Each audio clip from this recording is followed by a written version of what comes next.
Good evening, Lisa. Good evening, Andrew. Blake 7 Spacefall. Yes. The second episode. Episode 2.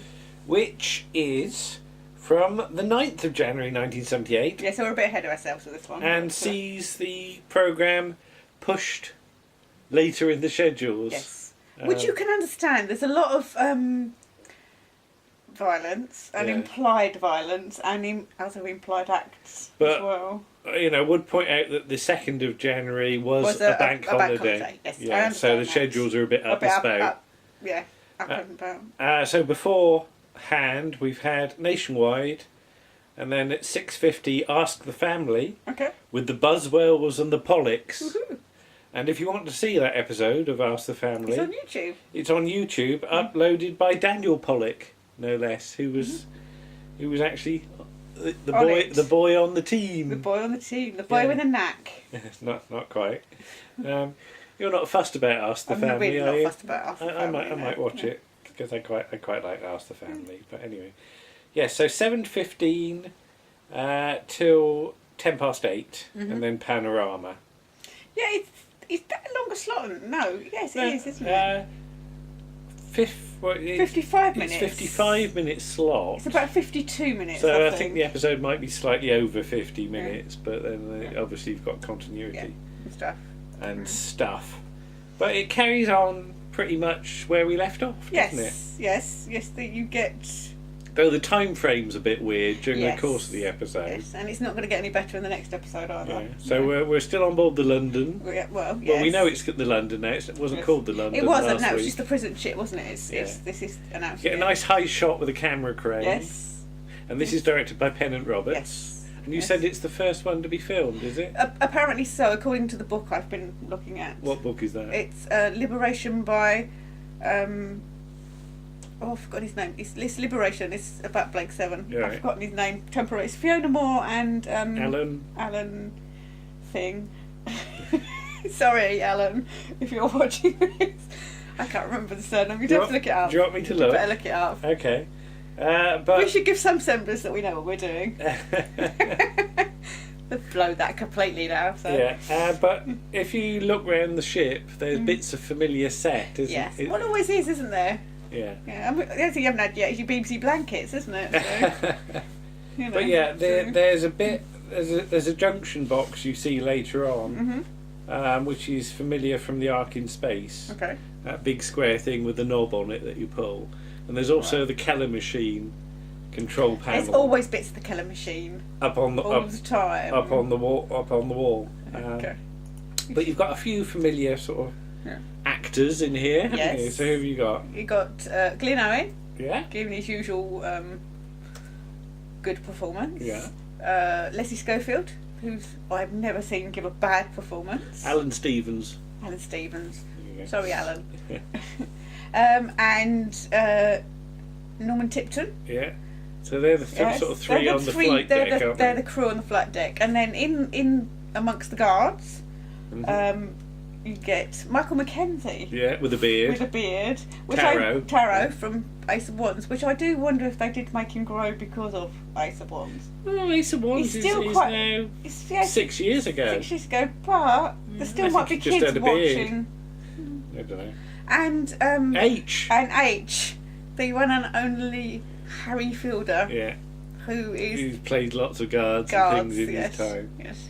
But they sort of set the controls for Time Distort 5, which sounds as though it's like involving sort of electromagnetic fields and things like that. Except a load of smoke comes out of the back of the thing. Would you get smoke in space? Well, if you're taking 8 months to get to Cygnus Alpha. Where on earth is Cygnus Alpha? That's because I was thinking because they must be going faster than the speed of light, which wouldn't involve smoke coming out of the arse of your spaceship. So they get all the way there. So 8 months there, 8 months back. Yeah. That's a hell of a trip, isn't it? Yeah. They've all got quite nice blue uniforms on, So they, but it's the Earth to Cygnus Alpha run. And Mr. Arix, is it? What's his name? Artix. Artix. Sorry, Mr. Arix is in. Mr. Arix. Mr. Arix is in Star Trek in cartoon form. He's the one with 3 arms. Okay. I'll show you a picture I've of him never later. seen any Star Trek in cartoon. But yeah, Mr. Artix is Is it Artix? Artix. A-R-T-I-X. Sorry. He's got a little listeny thing on his ear, and he's studying for an exam. Commander's exam. Yeah. Yeah. Now, by the looks of this is like basically they're not Federation. I mean, there are Federation troops, sort of, on there, but this is not a Federation ship. No. This trip has been outsourced. It feels to the cheapest company. It feels like so. It's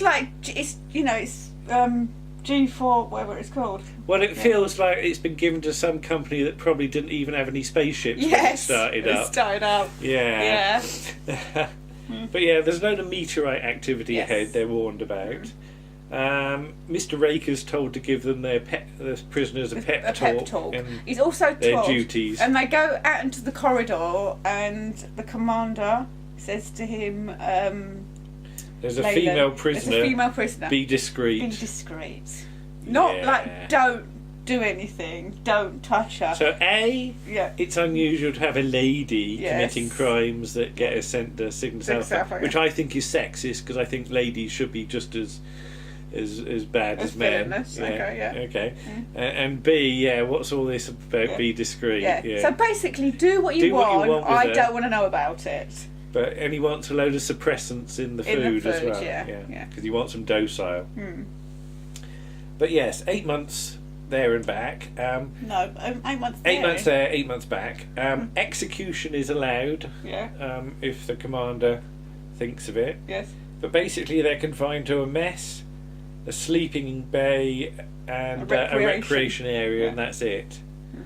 And you're starting to spot other people now in the crew. May well pop so up. you see Gan, and you see Avon. Yes. But yeah, Blake is still confined because he didn't hear an order, and Raker has a bit of a shout at him to say "sir," doesn't he? Yes, say it. Yes, he didn't have an order, sir. So you're Blake, quite a name for yourself. You were a celebrity. Then you came down and molested kids, basically. Yes. So we get that underlined again. Yes. More strongly this time, I think. Yeah. And they're just basically the prisoners are bits of cargo, though, aren't they? Yes. Yeah. And I just wrote H. Because H is standing by the keyboardy thing. Standing by the keyboardy thing, yes. Yeah. Now, sort of Villa and Jenna are sort of they're still talking to each other because obviously they met last week. Yeah, in the prison on Earth. And I think Villa and Jenna have a little bit of sparring, but I think they seem to get on all right. They do, yeah. But then sort of Raker sort of beckons her over, and she just looks at Villa and goes, "Here goes." Yeah. Because she knows what's coming. She knows what's coming. You can sort of tell, can't you? Yeah. But there's no special facilities for female prisoners. But if she has a word, he'll try and make her more comfortable. If she's nice to him. If he's nice to him, he'll give her a cabin or something. And she whispers something in his ear, and there's a pause, and then she gets a slap for her troubles, doesn't she? Yeah. And he says he can be very persuasive. Yes. And Villa says, she goes back to Villa, and Villa says she should have gone along with it. Yeah. And she says he's not her type. I think she's already got her eye on somebody else. Alright, okay, so now we sort of see Avon, don't we? Yeah. And I don't quite get this. Villa doesn't understand about the doors. Yeah. Despite him later being a brilliant locksmith. Yeah. And the doors are very obvious to me. Yeah. Because Avon explains you just put your palm print on it and it opens the doors. And why Villa would be confused by that, I don't know, because surely that's a fairly standard thing. Well, the problem is they haven't thought of that yet, ever. They haven't thought of him being a locksmith. But Avon's sort of the number 2 sort of at computer hacking, isn't it? The number 1 was the bloke that caught him. And he was trying to nick 5 million credits from the banking Federation banking system. And his mistake was he relied on other people. There's a rumour that they're all going to get dumped out of the airlock. Yes. Rather than go the full distance. To Cygnus Alpha. Because it would be cheaper. Because they get paid anyway, the company. Jenna says the ship should have been scrapped ages ago because it's all a bit sort of rattly. Yes. And But they're considering if they sort of took it over, could Jenna be the pilot? That's fair enough. So yeah, well, yeah, because they've already established in last week's episode that she was a smuggler. Yeah. So that and she can fly a spaceship. You said there's a guard that's probably earwigging all this, like though. they're sort of, you've got the room and they're here and the guard's sort of here. He's still within earshot. It's not like they're whispering. Yeah. Gareth Thomas, who's doing his best RADA acting, And we get a couple of shots of the London, and it goes very near some planets because it virtually flies over the surface of one. And I assume this is where the time jump in the episode happens. Yes. Because we were saying it was 8 months to get there, and then very shortly later it's 4 months. 4 months in, yeah. So I'm assuming all those couple of shots of are just meant to be the passing of time. Yeah. But there's sensor readings now, and there's a load of shock waves in space and turbulence and stuff. And you get some rather nice graphics, which I thought were rather nice. Which do look of things wiggling about. It looks like Snake. And remember the game Snake on and bashing phones? Into each other, and there's a big sort of explosion. And they reckon it's a space battle. Yes. And they say, well, it's no ships that they sort of know of. So I like this because you then assume it's alien, and you're already underlining the fact that a lot of space is unexplored for the Federation. Yes.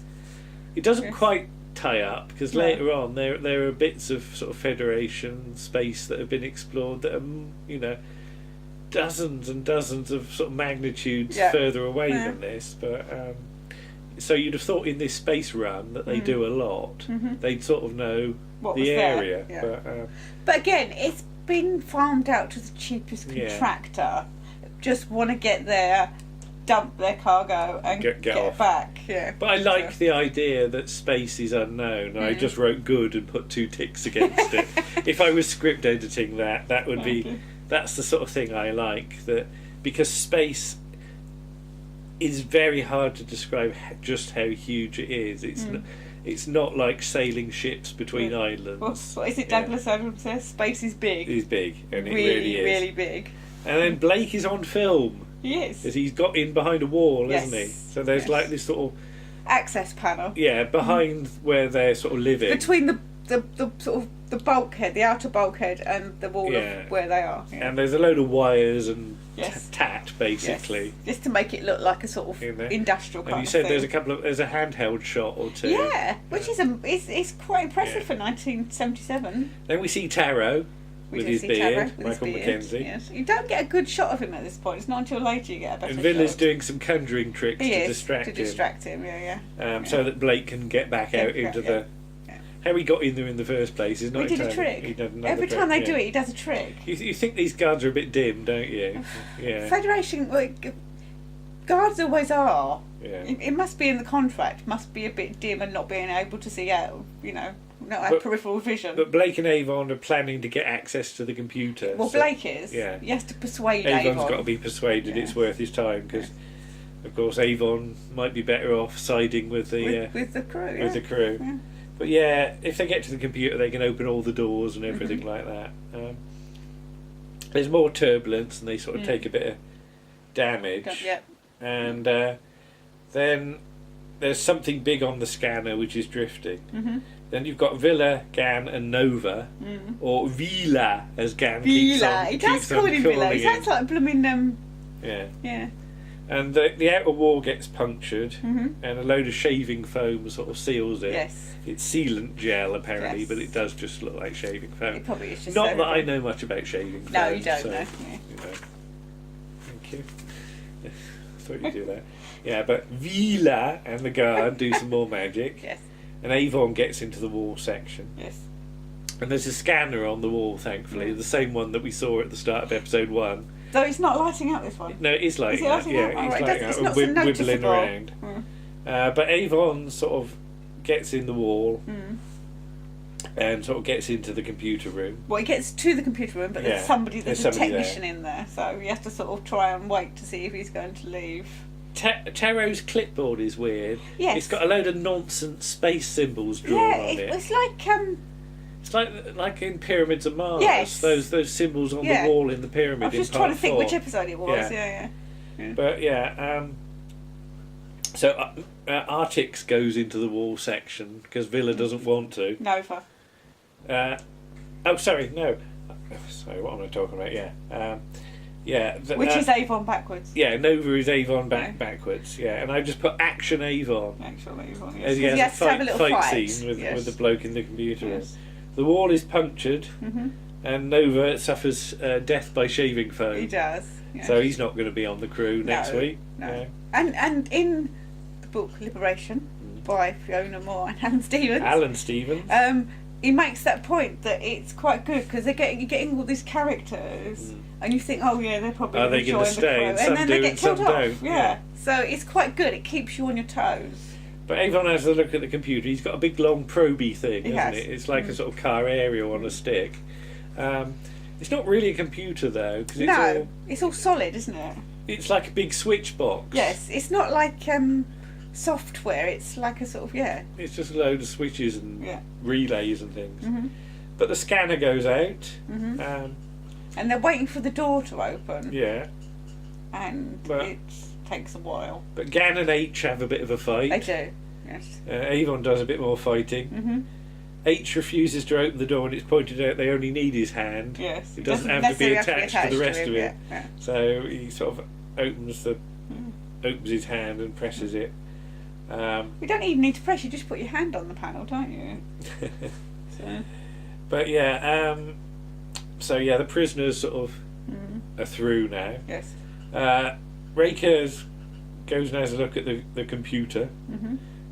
Blake's now got a gun. Yes, he's got a gun off a guard. And Blake and Raker have a bit of a standoff, don't they? Neither of them get anywhere near hitting the other person. Just which as is well. Standard, really. But yeah, Avon, Jenna and Blake end up in the computer room. And Villa and Gan are sent off to look for the armoury. Yeah. That doesn't go well. No. It's Villa, isn't it? It's Gan tells the guards to drop your guns. And Villa drops his. And Villa just goes, "Ah!" Yeah. As though he's scared by Gan shouting. Villa! And Gan just goes, "Villa!" Not you! So that's the end of the revolution. Yes. There's some negotiation over the intercom. Yes. With sort of Blake saying what his terms are and the captain saying what his terms are. But so far 7 prisoners are already dead. Yes. And then Raker promises to get him out of the computer room if he's given a free hand. Yes. Blake wants to get back to Earth for his revenge. Blake, Jenna and Avon have a quite nice scene together about, what they'll do. Yeah. If they agree to their terms. And Blake wants sort of the Earth under the sort of rule of honest men again. And Avon says, "Have you ever met an honest man?" And Jenna says, "Possibly." Yeah, Yes. thinking of Blake. Blake. She likes Blake. Does she like Blake? She likes Oh, Blake. okay. Could be a bit of flirting going Is on there? soon. Yeah. Avon wants a job in the banking system, though. Yes. He can't get this out of his head. No, he wants to go. Join the bank and swindle 10 million credits. Yeah. But Raker says the prisoners will be shot if they don't. One every 30 seconds. Yeah. You don't pull his punches. They're sort of communicating. A big sort of circular image sort of appears on the screen. Yeah. And that seems to be the same technology that we'll later see in the Liberator. So Yes. the Liberator's not that alien. No, actually. it's just easy to do, isn't it? Yeah. So, But yeah, prisoners start getting shot, and Blake immediately gives up. Yes, because he's an honest man. Raker's told to stop. After he's told to stop, he shoots one more for good measure. He does, yeah. Blake Because he's that sort of man. Blake protests against this and gets thumped in the stomach. Well, he protests against it, but it sort of hits home with Glyn Owen's character, doesn't it? That, he's gone a step But Glyn too Owen far. says that Raker's gone too far and there will be an official inquiry. Well, yeah, because he says to put him back in confinement and he wants to keep Jenna there, and Glyn Owen is like, "You've gone mad." Yeah. But Blake, Jenna and Avon get confined in the chairs. In the chairs. Notice they're all quite close together so they can have a good natter. Yeah, of course. Yeah, why they aren't like separated, Well, I don't otherwise know. it's harder to shoot it, isn't it? Yeah, I So- know. Avon's very sarcastic about Blake's sort of revolution. And the power's restored. and they're very close to something, and you get, here we go, it's like the money shot of the episode, isn't it? Da, da, da. Yeah. Your first close up of the Liberator. Proper shot of the Liberator. And it is beautiful. It's lovely, that it's shot. It's beautiful. But apparently the Liberator was terribly top heavy. Yeah. So it was quite difficult to fly. Because it would have the tendency, because it would... There are shots of it in flight that are going all wonky, aren't there? Yeah. But it's a gorgeous model. It's a lovely shot. It's shot from below, isn't it? So it looks huge. And it is. It is, yeah. Because later on you see the London. And it's tiny against it. You think the London's a big ship. Yes. And it's just this tiny little dot. Little dot in the front of the screen, yeah. So it does beg the question, what's the Liberator filled with? Given what the space that we've got in the London... and there's a fair bit of space in there. You've got the command room, you've got the corridors, you've got the computer room, you've got the confinement room, you've got the recreation area. Yeah. Presumably you've got cabins for all of the crew as well, or at least dormitories for the crew. And you said about washing facilities, because you said that they're all going to be stinky now because they've got the same clothes. But the hair's nicely washed. It is. Isn't it's beautiful. So but there's no damage or sign of life on this unknown ship, because it's not called the Liberator at this point. No. A boarding party is considered for the prize money, which will be worth millions of credits. Yeah. And they set up a transfer tube, which is this big wobbly tube, which you just... Luckily, you can just walk down it. You can. You don't float down it. It seems to have its own artificial gravity. Yeah, because it's too difficult to try and do those shots in that confined space. Yeah. So again, what I said last time about the disappearing wall effect, which is high technology, the gravity field itself would be high technology. So it's interesting what things they've got and what things they haven't. Wallace and Teague. I wished it was Wallace and Gromit, but it's not.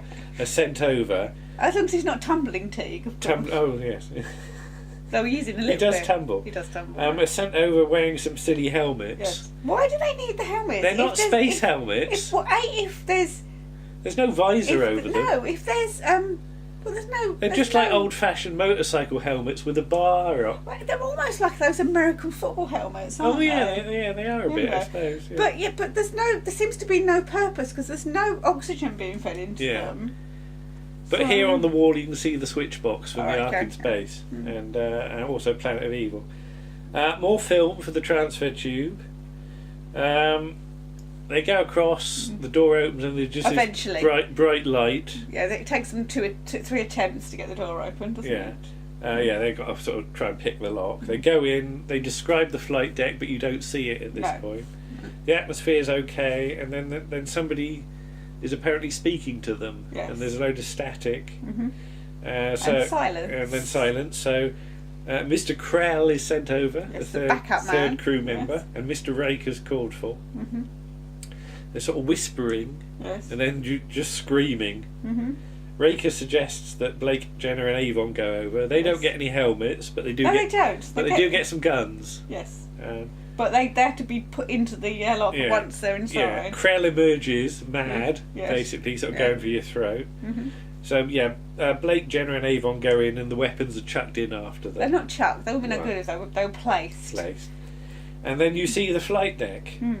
Well, you get there and they go into the flight deck. And again, it's absolutely lovely. It's isn't huge, it? Lovely isn't it? You piece forget of design. how big the Liberator set is. The lights are quite low at this point. Are. I'm not sure if the set wasn't quite finished or not. Because it's Roger Murray Leach, isn't it? Yeah. He's very good at those kinds of sets. But they find the bodies of the other crew members. What do they do with the one that's in the flight deck? Do they? I don't know. They never actually take it away. No, he's probably there for a few weeks. Just trip out. Gan keeps on tripping over it. But there's a weird pulsy, lighty uppy thing on the wall.